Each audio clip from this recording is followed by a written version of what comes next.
l'invité de la matinale sur La Première. Et l'invité de la matinale en ce vendredi 22 juin est Gabriel Levionnois, promoteur du projet Recettes bénéfiques pour la promotion de la cuisine saine et locale dans les collèges. La première partie avec les questions de Thierry Belmont. Bonjour Gabriel Levionnois. Bonjour à tous. Laissez-moi vous dire tout d'abord que vos saucisses, j'en vois la photo, vos saucisses de squash m'ont l'air terriblement appétissants, même à 6h du matin. Alors, avec des œufs au plat alors. Avec des œufs au plat, si vous voulez. Pour comprendre le projet Recettes bénéfiques, on peut s'intéresser aux saucisses de squash qui ont été proposées dans les cantines. Les cuisiniers ont appris à travailler autrement et les élèves à apprécier la cuisine, les produits locaux. Oui, alors en fait pour parler de recettes bénéfiques, les cuisiniers ils savent déjà faire à manger. On a besoin de leur faciliter l'accès aux produits locaux. Les enfants, eux, ils ont un petit peu des pertes de repères quant à leur alimentation, la relation qu'ils ont à l'alimentation. Et donc ça, c'est encore un autre travail. Quand vous parlez de recettes bénéfiques, en fait, il y a énormément de paramètres. Et c'est vrai que pour pouvoir détailler ce projet, il faut quand même pas mal de temps. C'est pas en 5 minutes qu'on peut l'ouvrir. Mais en tout cas, l'objectif, c'est vraiment d'améliorer ce qu'il y a dans les plateaux repas des enfants. On va essayer en tout cas d'en parler un maximum en plus de 5 minutes ce matin. Gabriel Levionnois, vous voulez en fait réconcilier les élèves avec les produits locaux. Alors, un peu ça aussi. Oui, les réconcilier, et puis voire même les connecter en fait. Il y a quand même pas mal d'élèves, après avoir tourné dans les cantines là, pendant 4 ans, qui boudent en fait les produits locaux, mais par méconnaissance. Parce que c'est pas bon ? Parce que quand on ne connaît pas quelque chose dans l'alimentation, on ne s'aventure pas. Et comment vous arrivez à les rendre appétissants alors ? Alors justement, c'est tout l'objectif de notre travail en tant que cuisinier, en tant que chef cuisinier, c'est de rendre le comestible appétant. C'est de faire en sorte qu'on ait envie de le manger, rien qu'à le voir. Oui, mais envie de le manger, est-ce que ça donne du goût ? Alors, le goût, il vient ensuite dans les préparations. C'est pour ça qu'on travaille sur des recettes. Et une bonne recette, c'est une recette qu'on a envie de manger, c'est une recette qui fait du bien, qui fait plaisir. Et pour mieux comprendre les enfants, ça demande de s'interroger, ça demande un peu de réflexion. Parce qu'au final, on ne leur demande pas toujours ce qu'ils veulent manger. Alors pour s'intéresser aux enfants, finalement, vous avez fait quoi ? Comment vous avez su ce qu'ils voulaient manger, ce qu'ils voulaient goûter, ce dont ils avaient envie ? Alors c'est là où, en fait, on parle de recettes co-créées. On a intégré les enfants dans le projet, parce qu'ils sont déjà au cœur du dispositif. C'est eux qu'on a mis... c'est nos clients, hein. C'est nos clients en tant que cuisiniers. C'est les clients des cantines et c'est les clients de l'éducation. Donc si on parle de projet éducatif, et si on positionne la cantine dans un projet d'établissement comme un enjeu éducatif, notre client c'est l'enfant. Donc en intégrant l'enfant dans la co-création des menus et la création des recettes avec les chefs de cantine, on les a fait rentrer, en tout cas pas tous, parce qu'il y en a 65 000 en Calédonie, on a fait rentrer des camarades dans la cantine pour développer avec eux des recettes. D'accord, et qu'est-ce qu'ils vous ont dit alors finalement ces enfants-là ? Les enfants, ce qu'ils disent, c'est que finalement, ils comprennent pas bien comment ça fonctionne. On apprend à lire, on apprend à écrire, on apprend à parler. Est-ce qu'on apprend à manger ? J'ai pas vu de programme encore à l'école, en tout cas que je sache, qui apprend à manger. Mais moi je suis un enfant, vous me demandez ce que j'ai envie de manger, je vais vous répondre, j'ai envie de manger des frites et des saucisses de viande quoi.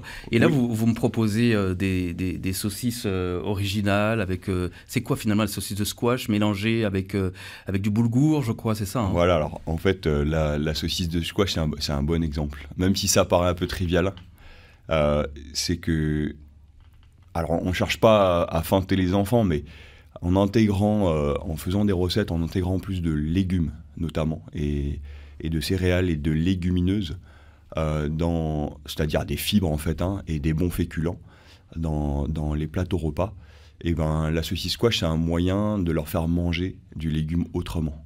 Ça manquait de légumes dans les recettes des cantines ? Le légume, Enfin, ça manque il toujours. manque pas seulement dans les recettes de cantine, dans les plateaux repas, il manque surtout dans l'assiette du Calédonien. Je crois qu'on a 26 kilos de légumes, de fruits et de légumes par an en Calédonie. À La Réunion, je crois qu'ils sont au-dessus de 45 kilos. La France, ils sont à 40 kilos. Un pays qui va bien au niveau santé, c'est un pays qui mange pour moitié de fruits et de légumes. D'ailleurs, on a un conseil d'administration avec l'interprofession fruits et légumes ce matin. Et ce qu'il faut comprendre, c'est que si demain on veut être en bonne santé, et ça c'est pas moi qui le dis, c'est les diététiciens, c'est tout le secteur de la santé, il faut plus de fruits, de légumes, de légumineuses, de bons féculents. Oui.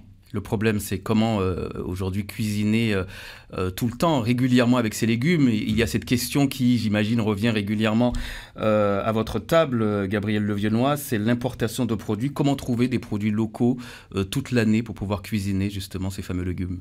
Oui, alors c'est une très bonne question. Et qui doit y répondre? Donc voilà, et puis en fait, on doit répondre à une question dans l'objectif de se faire du bien, de se faire plaisir. C'est une question, comment trouver des produits locaux sur le marché, qui est un vrai challenge, qui représente un vrai défi et qui représente une vraie aubaine. On importe, à mon avis, plus de 80% de ce qu'on mange en Calédonie. Autrement dit, le ventre du pays, il est alimenté par les autres. Des fois, on ne sait pas trop ce qu'il y a dedans, alors que sur le territoire, c'est quand même assez contrôlé. Et le challenge, bah oui, c'est de diminuer peut-être cette part d'importation au profit de légumes, de fruits locaux, qui sont souvent de meilleure qualité, ça s'est prouvé. Il y a des filières qui existent, Gabriel Levionnois, des agriculteurs qui sont là et qui peuvent alimenter régulièrement ces collectivités? Il y a des agriculteurs, il n'y en a peut-être pas assez. C'est un métier qui est assez dur. Moi, je parle à la radio, ça c'est facile. Et comme dirait un vieux, on ne peut pas planter un taro avec sa langue. C'est peut-être un peu ironique, mais les agriculteurs, on en a besoin. C'est des gens importants pour le pays. C'est important pour le ventre du pays. Les agriculteurs, les pêcheurs, les éleveurs, enfin toute personne qui produit à manger et qui nous permet d'accéder à ces produits locaux. Et le challenge, ben voilà, il y a encore 85% de parts de marché à prendre. En tout cas sur ce qui est comestible. Donc c'est un beau défi. C'est un défi que nous, en tant que cuisiniers, on ne peut pas relever tout seul. Et quand vous rencontrez les jeunes dans les collèges aujourd'hui, est-ce que vous leur donnez envie justement de se lancer dans ce métier-là, dans ce métier d'agriculteur? C'est vrai qu'on a organisé des visites afin de leur apporter quelque part une meilleure compréhension de ce qu'ils ont dans le plateau repas, de leur relation à l'alimentation. C'est quoi l'aliment? On les a emmenés, pour certains, dans des champs. On leur a fait visiter d'où venaient ces produits qu'ils avaient confectionnés. Ils avaient participé à faire un menu un midi et on les a emmenés pour qu'ils viennent voir d'où venaient ces produits. Et en fait, il y a une méconnaissance. Il y a juste une méconnaissance. Et dès lors qu'on les reconnecte à ce qu'ils mangent et d'où proviennent ces produits, je peux vous dire qu'ils ont les yeux qui brillent. Et ça suscite des vocations. Oui, ça suscite des vocations. Donc votre rôle, finalement, il est multiple, Gabriel Levionnois, dans ce projet-là. Alors j'ai écouté l'une de vos conférences et vous décrivez votre rôle dans ce projet comme celui d'activer du réseau, c'est de mettre en connexion des personnes, finalement, qui ne se seraient jamais rencontrées d'une autre manière. Oui, c'est un rôle, mais c'est plutôt une vocation, je dirais. Et on est plusieurs à avoir cette vocation et c'est pour ça qu'on essaye de se connecter. Il y a un vieux qui m'a dit, mais en fait, on est juste des conjugants. On essaye de mettre en réseau, en connexion des personnes. Ça permet d'aller plus vite. Alors, on se moque souvent de moi parce que j'utilise, comme je fais du va, en fait, de la pirogue polynésienne. Je suis d'origine polynésienne et c'est un sport que j'affectionne particulièrement. Pour faire avancer une pirogue, faut se synchroniser, quoi. Faut pouvoir travailler ensemble. Faut pouvoir la faire déjauger ensemble. Et il manquait justement cette synchronisation, cette collaboration. Vous mettez par exemple en relation le chef et le producteur, ce qui ne se faisait pas dans les cantines. Oui, en fait, alors ils sont déjà en connexion parce que le chef il fait des achats, il a ses fournisseurs. Mais il y a une connexion plus directe. Elle se fait comment cette connexion? Pourquoi elle s'est améliorée? Maintenant, elle se fait via une plateforme numérique. On est au 21e siècle, donc on utilise les réseaux sociaux et on utilise l'outil digital, l'outil numérique. Et en fait, le gros travail, ça a été de créer, entre guillemets, une plateforme humaine. Et on a mis une plateforme numérique au service de cette plateforme humaine. Donc il y a cette plateforme numérique qui s'appelle comment? Pacific Food Lab. Voilà. Pacific Food Lab, en fait, c'est juste un moyen sur un support d'avoir un cap commun, d'avoir une plateforme numérique commune qui permette aux chefs d'aller télécharger des recettes, d'aller télécharger des bons plans, de regarder un petit peu ce qu'il y a de disponible sur le marché en temps zéro, quoi. Et ça va beaucoup plus loin, cette plateforme numérique, parce que je crois que vous mettez également, vous permettez en tout cas aux chefs, aux cuisiniers, d'avoir accès à de la formation également, comment cuisiner de façon originale, c'est ça un petit peu?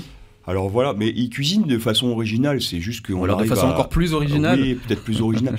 Mais chacun dans son coin, on ne pourra pas faire grand-chose. Il y a quand même un défi, c'est 65 000 élèves qui mangent à la cantine. Ça ne peut pas se faire juste avec une personne. C'est un collectif, mais des gens qui savent travailler ensemble. Il n'y a pas de culture alimentaire de la cantine. Ça n'existe pas, en tout cas pour l'instant. Dès lors qu'on peut créer cette culture, donc que ce soit sur les achats, sur mieux comprendre comment mangent les enfants, mieux les accompagner dans leur repas, et dès qu'on crée une culture, après on peut être beaucoup plus efficace. Donc c'est un petit peu, on va dire, le travail qu'il y a à faire, et c'est pour ça qu'on a fait cette charte avec les opérateurs des cantines, pour pouvoir un petit peu travailler sur un socle commun. Le bonheur dans ma cantine, c'est le nom de cette charte, on en parle tout à l'heure à partir de 7h06, vous restez avec nous. C'était l'invité de la première. C'est la seconde partie avec Gabriel Levionnois, promoteur du projet Recettes bénéfiques pour la promotion de la cuisine saine et locale dans les collèges. On attend bien sûr vos réactions, vos commentaires, vos questions au 258 258. Thierry Belmont. Gabriel Levionnois, il y a donc cette charte, le bonheur dans ma cantine, une charte qui a été signée hier. Quel est l'objectif de cette charte? L'objectif, c'est de faire de la cantine un espace qui va pouvoir apporter en fait une meilleure compréhension à l'enfant de ce qu'il mange. Lui faire du bien, c'est simplement entre deux cours qu'il puisse avoir un moment de pause de qualité, dans le calme, avec ses camarades. 65 000 élèves qui mangent dans une cantine, ensemble, c'est quand même une aubaine de pouvoir les avoir réunis, différentes cultures, différentes ethnies. Et je pense que grâce à l'alimentation, par la qualité de ce qu'on peut leur servir, on peut apporter, nous, en tant que chef de cuisine, notre pierre à l'édifice pour le mieux vivre. Et cette charte, elle sera pour qui finalement? Pour les chefs de cuisine, pour les enfants? Elle sera affichée où?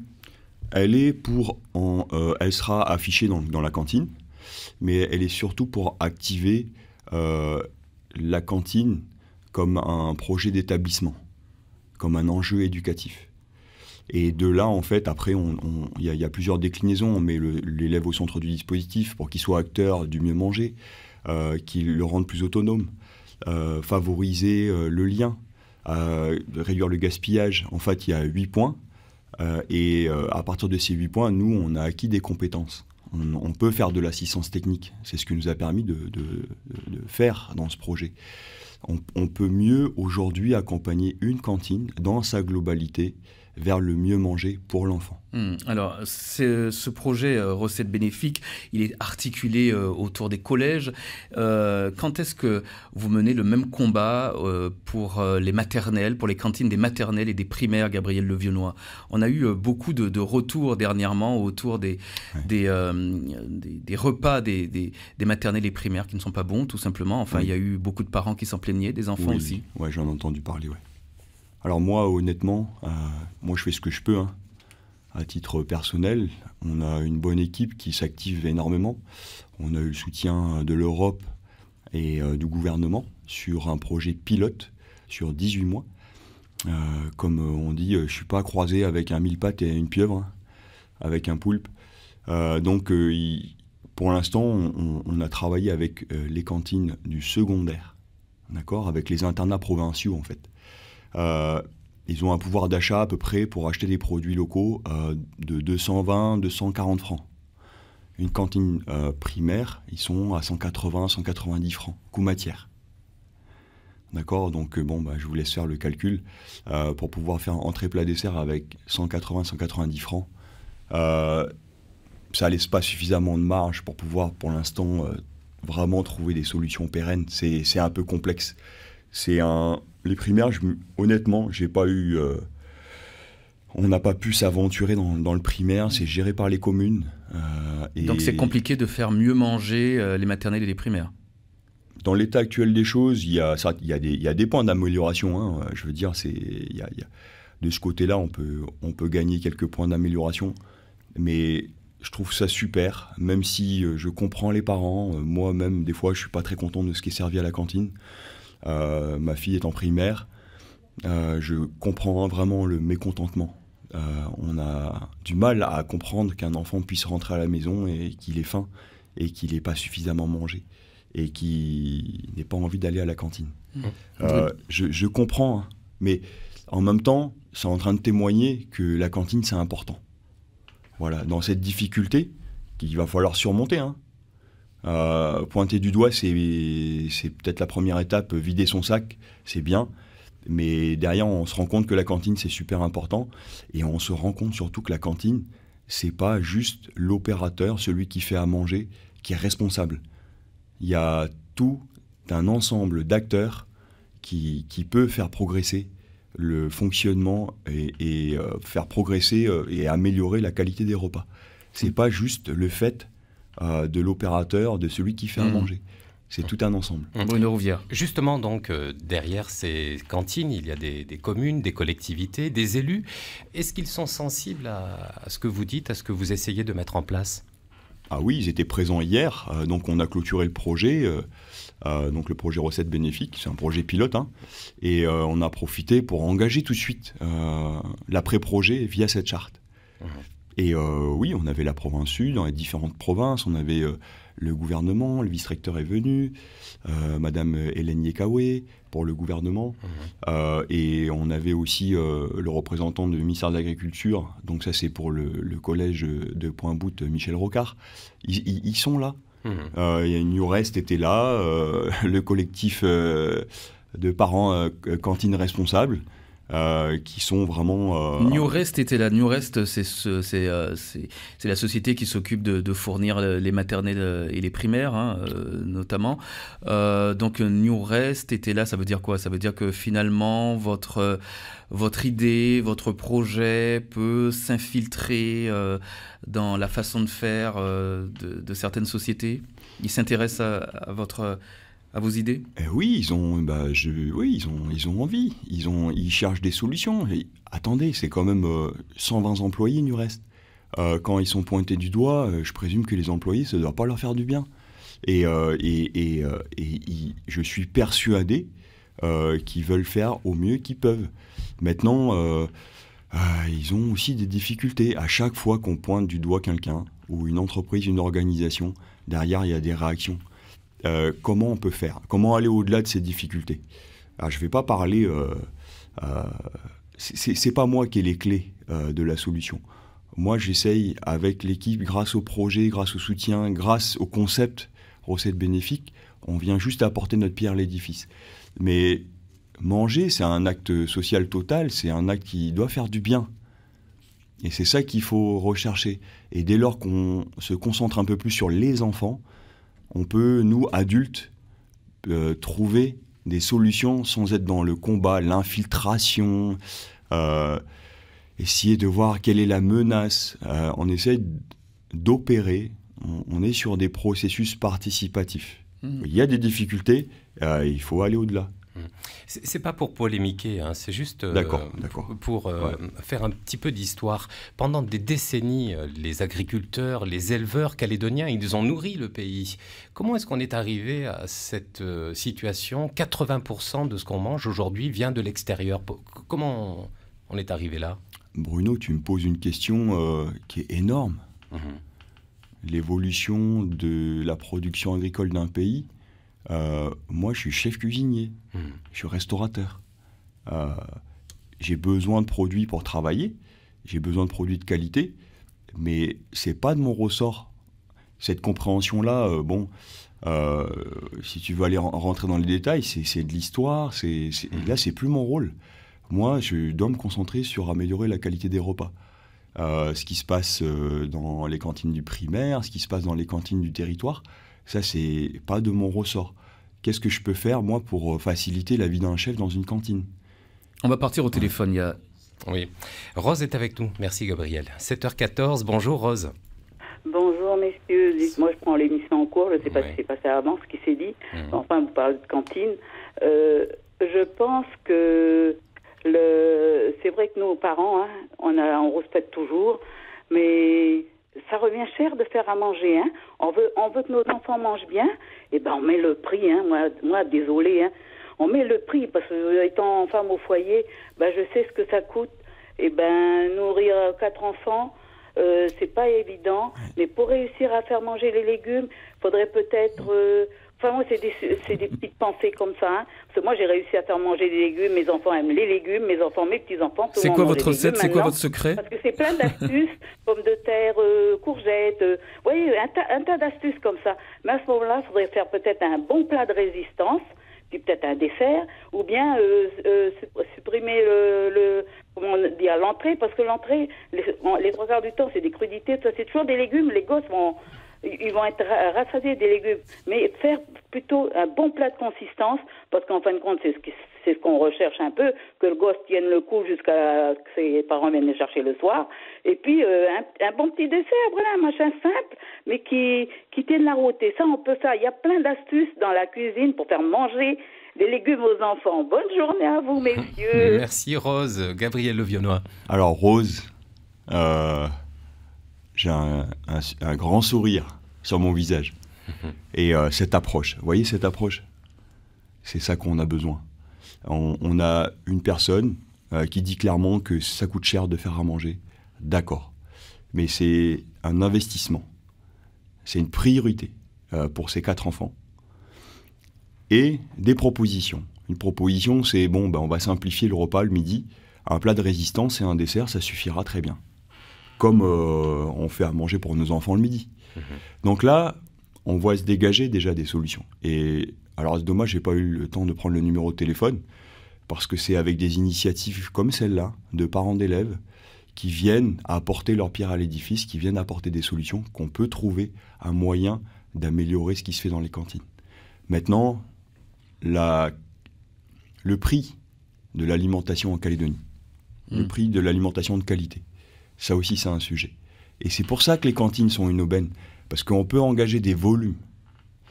Il n'y a pas vraiment de politique alimentaire qui disent on va produire pour les cantines. L'année prochaine, dans 10 ans, dans 15 ans, il y aura toujours des cantines, et j'espère, parce que imaginez les parents, s'il n'y a pas de cantine, je peux vous dire que ça va être compliqué. C'est quoi la cantine idéale pour vous? La cantine idéale, pour moi, c'est celle de la foi. Voilà. C'est-à-dire, c'est pourquoi elle est idéale? 45% de consommation de produits locaux, des enfants qui sont super contents, un chef qui se déplace dans la cantine. Ils sont à 12% de gaspillage, 12%. En moyenne, on doit être à 30% en Calédonie. La France, c'est 40% de gaspillage. Juste sur les 27 cantines, de cantines à l'unisson, le projet qu'on a mis en place, il y a 19 000 élèves qui représentent ce groupement de cantines. Une économie de 10%, passer de 30% à 20%, c'est 225 millions d'économies. Je veux dire, il n'y a pas nécessairement toujours besoin de plus d'argent.